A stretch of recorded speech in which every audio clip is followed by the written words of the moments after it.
सच्चिदानंद सद्गुरु साईनाथ महाराज की जय।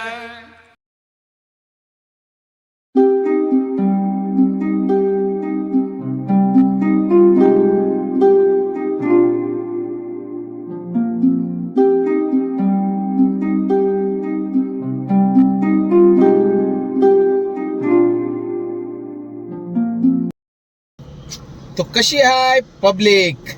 सो हमें आपको भी पता है होली की बैक टू बैक छुट्टी आ रही है। सो उसी छुट्टी का फायदा उठाने के लिए हम निकल पड़े हैं हमारे सफरनामा में। और हमारा सफरनामा है बहुत सारे मंदिरों में हम जाने वाले हैं और हम जा रहे हैं हमारे पूरे फैमिली के साथ। और इस सफर में हम तो फूडीज है, हमें जो जो मिलेगा चीजें खाने के लिए हम सारी चीजें एक्सप्लोर करते जाएंगे। तो हमारे सफरनामा में जहां जहां हम रुकेंगे, जो जो चीजें खाएंगे, हम सारी चीजें आपको बताएंगे। तो बने रहिएगा हमारे वीडियो में अंत तक। Stay tuned.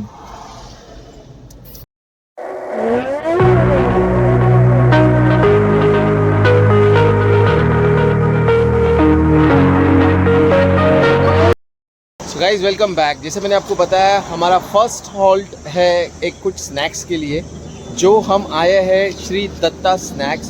हम जा रहे हैं हमारे सबसे पहले सफ़रनामा पर जो है त्र्यंबकेश्वर। वहाँ पे जाते हुए हमें सबसे बढ़िया एक रेस्टोरेंट दिखा, उसका नाम है दत्ता स्नैक्स। आइए देखते हैं हमारे पास क्या क्या है यहाँ खाने के लिए।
तो हमारा नाश्ता आ चुका है। हमने ऑर्डर किया है एक कंप्लीट थाली और वड़ा पाव। सो आइए देखते हैं ये टेस्ट करके। पल्लवी आपको बताएगी कि इसका टेस्ट कैसा है। आप देख सकते हो ये थाली में हमें मिला है एक वड़ा, एक पाव, एक थाली पीठ, पोहा, उपमा, साबुदाना खिचड़ी और ये चटनी। ये हमें कॉस्ट किया है 140 रुपीज़। सो पल्लवी अभी एक एक चीज़ ट्राई करके आपको बताएगी कि कौन सी चीज़ ज़्यादा अच्छी है। यस पल्लवी, तो आप क्या पहले ट्राई कर रहे हो? हम ट्राई कर रहे हैं साबुदाना खिचड़ी, जो मेरा फेवरेट है।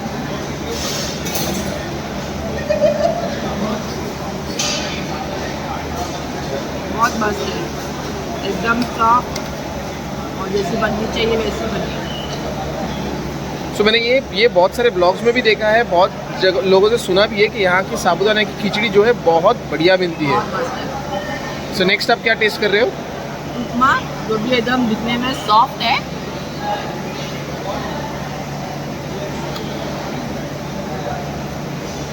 यम्मी है। नेक्स्ट है अपना महाराष्ट्रियन डिश, आपले पोहे, कांदा पोहे।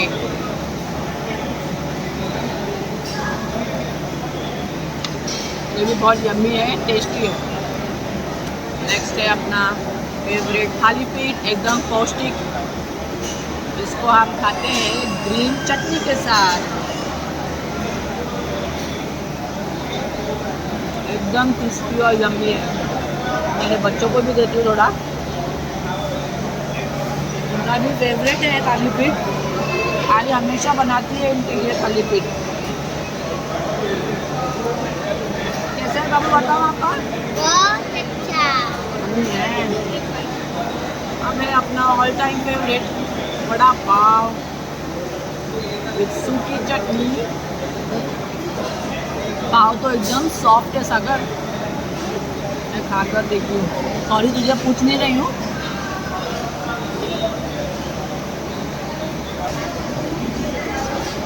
एक नंबर, बहुत ही यम्मी टेस्ट है। मैं आप लोगों को सजेस्ट करूँगी जब भी आप टुवर्ड्स ये रोड आए नासिक, ये श्री दत्त में ज़रूर विजिट करना। पल्लवी ने तो आपको रिव्यू दे दिया सारी चीज़ों का। हम अभी खाते हैं वड़ा पाव।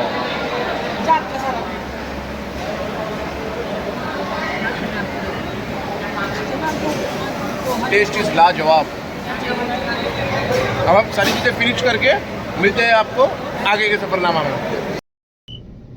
सो नाश्ता तो हमारा हो गया, पेट भर के बहुत सारी चीजें खाई जैसे मैंने आपको बताया।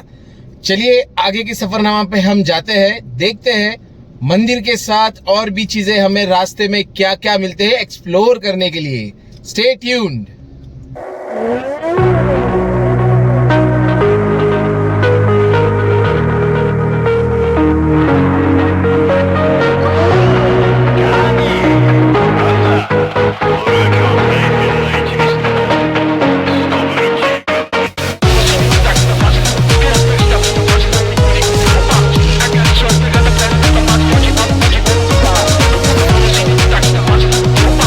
Hi guys, welcome back. अब हम खड़े हैं त्र्यंबकेश्वर मंदिर के सामने।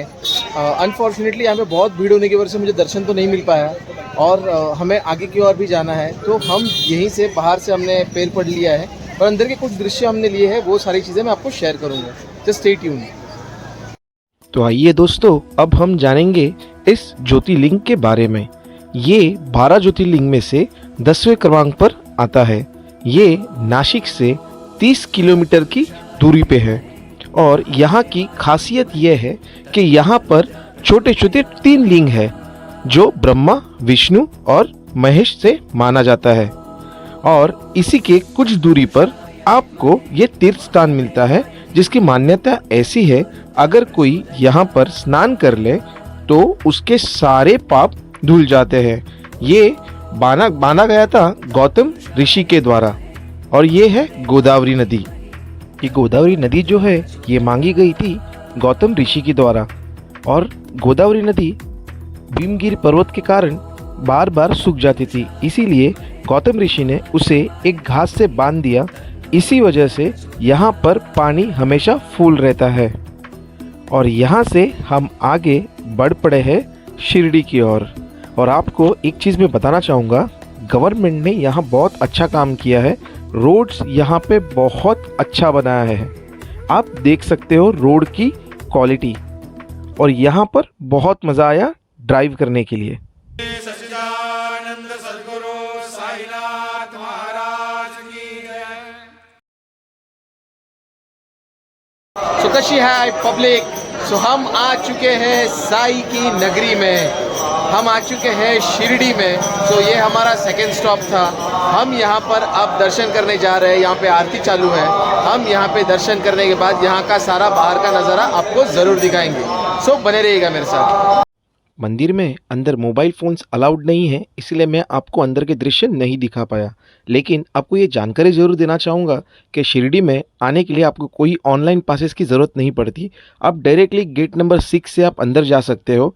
गेट नंबर 6 से अंदर जाने के बाद आपको एक हॉल में बिठाया जाता है, जो तकरीबन 1 से 1.5 घंटे आपको बिठाया जाता है। उसके बाद आपको सीधे दर्शन के लिए लेके जाया जा सकता है। यहाँ पे जो अब ये नया सिस्टम जो इन्होंने बनाया है, ये बहुत ही बढ़िया सिस्टम है, जहाँ पे इन्होंने पूरा हॉल AC हॉल बनाया है, जो आपको ज़रा भी थकावट नहीं देता है और ये सिटिंग हॉल है। तो आइए हम आपको आगे की ओर ले चलते।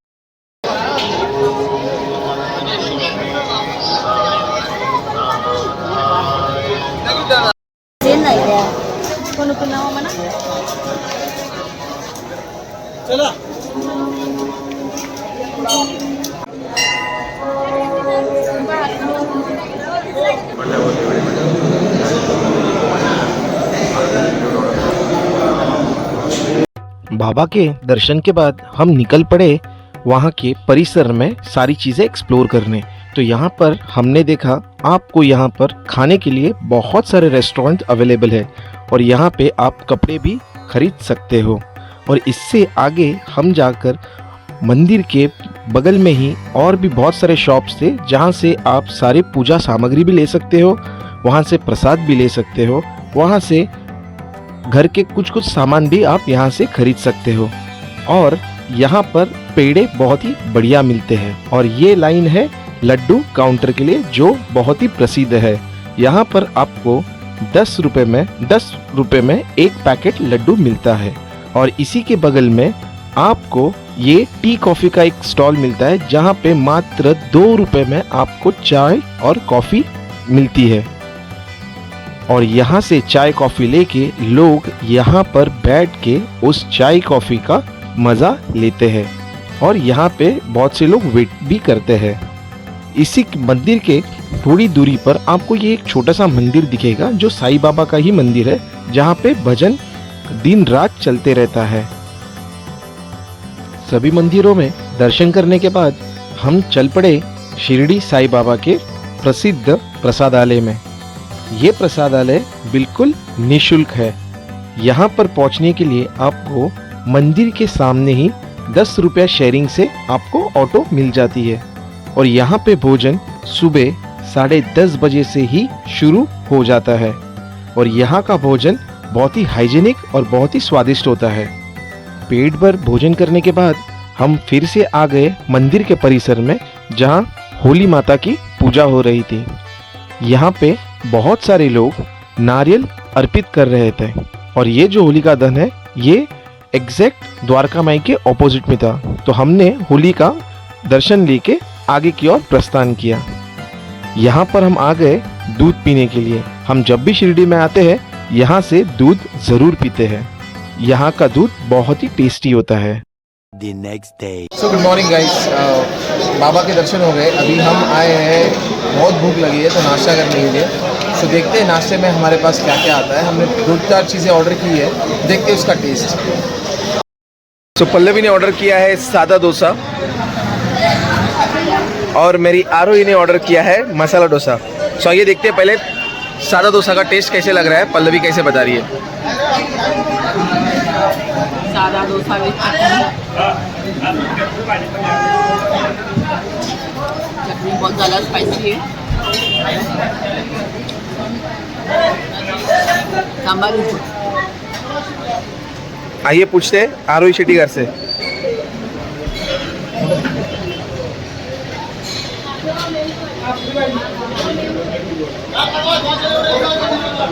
अच्छा है, टेस्टी लगा। सो मैं रुका हूँ मेरे ऑर्डर के लिए। जैसे मेरा ऑर्डर आता है और मैं आपको टेस्ट करके सारी चीज़ें बताऊंगा।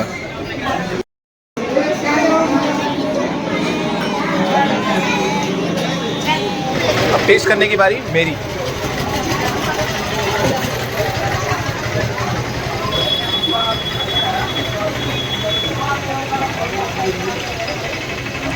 मसाला डोसा, मसाला डोसा।